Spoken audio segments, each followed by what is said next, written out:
Internal मेमोरीमा computer सिस्टममा डेटाहरू बस्दाखेरि चाहिँ आस्की भ्यालुको आधारमा ती डेटाहरू बस्छन्। क्यारेक्टर्सको कुरा गर्दाखेरि इन्टेजर डेटाहरू रिप्रेजेन्ट हुँदाखेरि त्यो इन्टेजरको बाइनरी फर्ममा कन्भर्ट भएर त्यो बाइनरी डेटा बस्ने हो। प्रिन्टएफमा मैले यदि यसरी %d भनेर लेख्छु भने मैले कुनै पनि नम्बर सपोज मानौँ 25 लेख्छु भने यसले यो 25 भनेको डेसिमल नम्बरमा लेखेको हो भन्ने कुरा करेक्टली बुझ्छ र यसलाई डिस्प्ले गर्छ। यदि मैले यो प्रिन्टएफमा अर्को फर्मेट स्पेसिफायर प्रयोग गरेँ, जस्तो अक्टल नम्बरमा यो कन्टेन्ट डिस्प्ले गर्न मन लाग्यो भने %o लेख्न पाउँछु।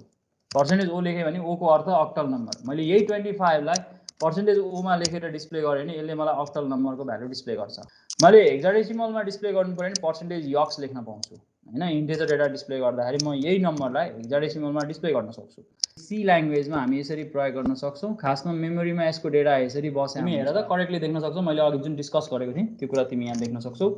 डेसिमल डेटा आयो, त्यही कुरा अक्टलमा आयो, त्यही कुरा हेक्साडेसिमलमा आयो। यो त डिस्प्ले गर्ने कुरा भयो।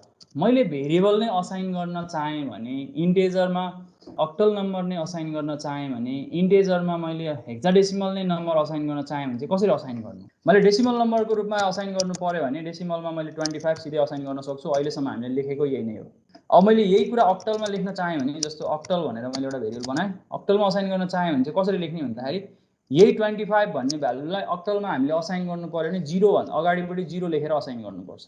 अब 25 इक्विभ्यालेन्ट 25 के भ्यालु राख्ने हो भने चाहिँ अघि हामीले निकालेको थियौँ नि 31, त्यही भ्यालु हामी लेख्छौँ। डेसिमलमा यो 25 नै हो। हेक्समा हामीले यही कुरा लेख्नु पर्यो भने चाहिँ हेक्समा कसरी लेखिन्छ भने 0 अनि यक्स लेखिन्छ अगाडिपट्टि। 19 आएको थियो 25 को, मैले यो भ्यालु यसरी असाइन गर्न मिल्छ क्या हेक्समा। मैले हेक्सलाई पनि डिस्प्ले गर्न चाहेँ भने यसरी हेक्स भन्ने भेरिएबललाई पनि डिस्प्ले गर्न चाहेँ भने यसले पनि करेक्टली मलाई त्यही भ्यालु दिन्छ। मैले हेक्समा कन्भर्ट गरी लेखेको छु। भन्ने जुन क्यारेक्टर भ्यालु छ यसको आस्की भ्यालु तिमीले थाहा पाउनु पर्यो। यहाँनिर यो डिस्कसनको मेन पार्ट भनेको त्यो हो। प्रोग्रामिङ ल्याङ्ग्वेजले चाहिँ डिरेक्टली हामीलाई त्यो अभाइलेबल गराउँछ नै, हामीलाई थाहा छ भने भनिहालौँ भनेर मात्रै भन्न खोजे। ए भन्ने जुन डेटा छ त्यसको भ्यालु कति हुन्छ 65 हुन्छ डेसिमल नम्बरमा। र खासमा मेमोरीमा गएर बस्दाखेरि चाहिँ कसरी बसेको हुन्छ भन्दाखेरि यो बाइनरी डेटाको रूपमा बसेको हुन्छ। त्यो भने 0 1 1 2 3 4 5 1 यसको भ्यालु यसरी बसेको हुन्छ हाम्रो कम्प्युटर मेमोरीमा हैन। हाम्रो डेटा यसरी बसेको हुन्छ। 0 भनेको मेमोरीमा यसरी बस्छ 0 0 1 1 0 0 0 0 हैन, यो भ्यालु बस्छ। मैले देखाउन खोजेको कुरा चाहिँ के हो भने हाम्रो खास क्यारेक्टरहरू मेमोरीमा बस्दा इन्टेजर डेटाको रूपमा बस्ने रहेछ।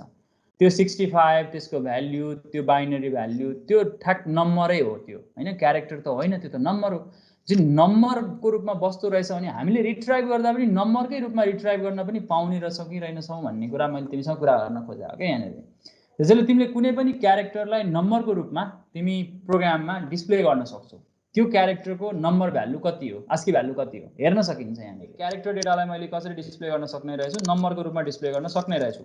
%d लेखेर मैले ए भन्ने क्यारेक्टर डिस्प्ले गर्न सक्ने रहेछु। यसले 65 करेक्टली दिन्छ।